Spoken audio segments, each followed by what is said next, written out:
Hi, welcome to my watch YouTube channel called Rough and Refined. I'm going to be your host, James. I'm going to make videos about watch collecting, new watch news, my journey watch collecting and how that all started and where it's going in the future. But basically, I'm a watch enthusiast. I'm pretty much addicted to the whole hobby of horology.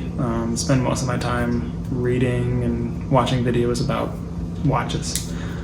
So for my first video, I'm just going to do a quick little review of my Hamilton Khaki Field. Actually, we'll do a wristwatch check right here. This is my Hamilton Khaki Field, one of the first watches that I bought with my own money once I was able to. So we'll do that. We'll do a little review. I have the calipers out here and get some measurements. I'm sure you're familiar with the basic measurements of this watch, 38 millimeters, 47 millimeter lug to lug, and all that stuff. But, we'll go through it, and I'll tell you what I think of the watch so far after owning it for about 3 months now. So let's get into it. So here's the watch on my 6.75 inch wrist. I think it wears pretty well. 38 millimeter is, I think, a great size for pretty much anybody. First we'll go through some of the specs with the calipers here. Do thickness first. See the thickness. So we're getting a thickness of about 12. This is including the NATO strap, so it would be a little less, but I mean that's how you wear it anyway, so I figured I would just do it with the strap on. Lug to lug, let's see what we're getting here. About 47 millimeters, and try to do a diameter here for the actual case. 38, pretty much 38 millimeters. So it was pretty good specs. You can ignore my cat Christian, he's just very curious.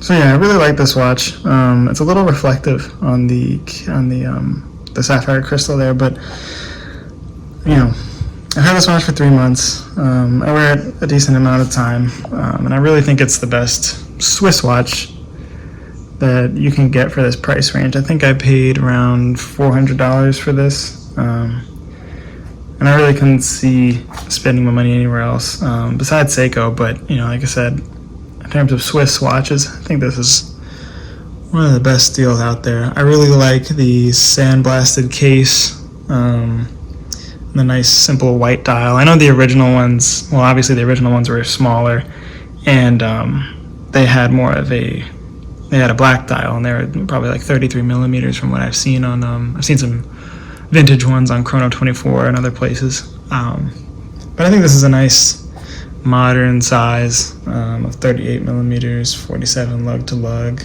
Gives nice wrist presence, but is not overpowering. Let's take it off the NATO. Oh, it comes with this nice NATO strap with this little leather here, little leather end tip right there.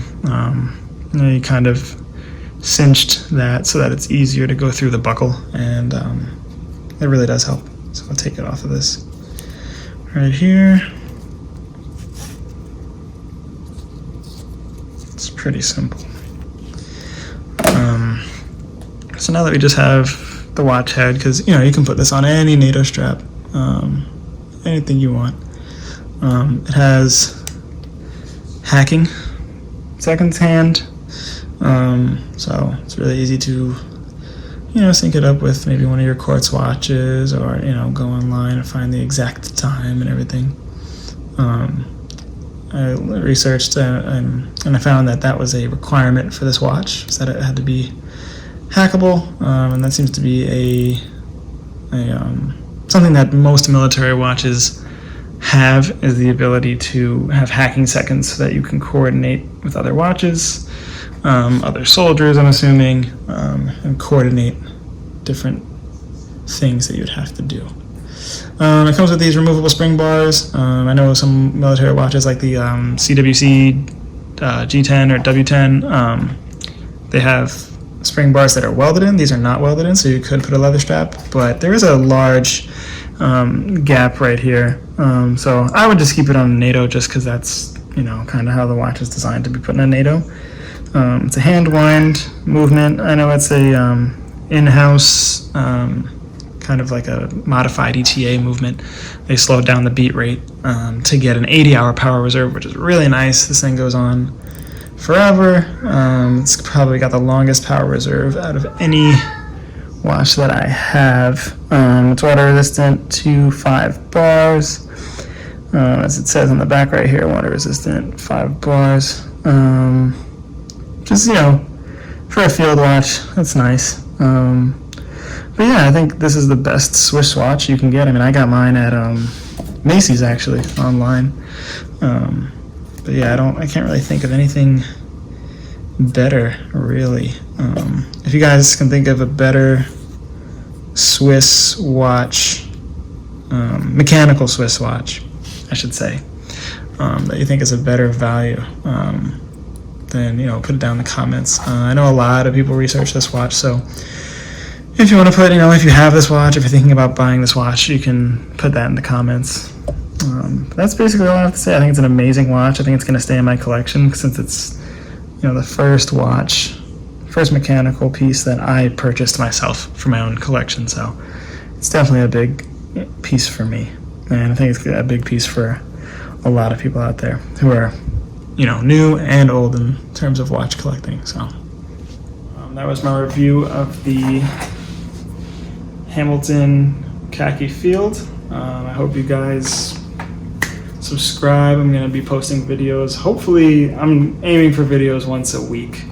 I think that's something that I can definitely commit to, but it's going to be different kinds of watch reviews, watch news, acquiring new and vintage pieces. I actually have a piece coming in the mail tomorrow. I'll keep that a surprise, but maybe we'll do a video tomorrow on my first impressions of that watch. All right, please like and subscribe, leave a comment. Please, give me any suggestions that you guys have. Hopefully this will go smoother as we go along. I never really recorded a face-to-face video like this, so it's definitely new for me, but all right, see ya.